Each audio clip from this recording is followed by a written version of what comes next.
Hi my dear subscribers. నిజంగా ఈ సంవత్సరం పడిన వర్షాల వల్ల అయితే వామ్మో ఎక్కడి వాళ్ళం అక్కడే స్ట్రక్ అయిపోయామని అనిపించింది.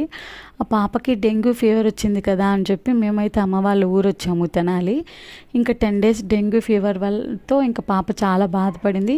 ఇంకా ఫీవర్ తగ్గింది కదా అక్కడికి వెళ్దాం అనుకునే లోపేమో ఇంకా ఫుల్ వర్షాలు స్టార్ట్. విజయవాడ పరిస్థితి అయితే అసలు మామూలుగా లేదు.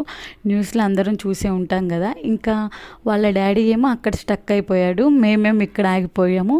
ఇంకా పిల్లల్ని చూడకుండా 20 days ఉండేసరికి అక్కడ తనకి ఒక రకంగా ఉంటుంది కదా, పిల్లల్ని 2 రోజులు చూడకపోయేసరికి అలా. ఇంకా మా పిల్లలైతే ఇంకా వాళ్ళ డాడీ 20 days తర్వాత వచ్చేసరికి మీదెక్కి పెద్ద యుద్ధమే చేస్తున్నారు చూడండి. మా చిట్టి రాక్షసి ఫేస్లో చూడండి ఆ సంతోషము. వాళ్ళ డాడీ వచ్చేసరికి ఎట్లయినా ఆడపిల్లలు నాన్న కూర్చి, అవునంటారా కాదంటారా మీరే కామెంట్ సెక్షన్లో తెలియచేయండి. సో వీడియో నచ్చితే లైక్ చేసి సబ్స్క్రైబ్ చేయండి. Thank you for watching.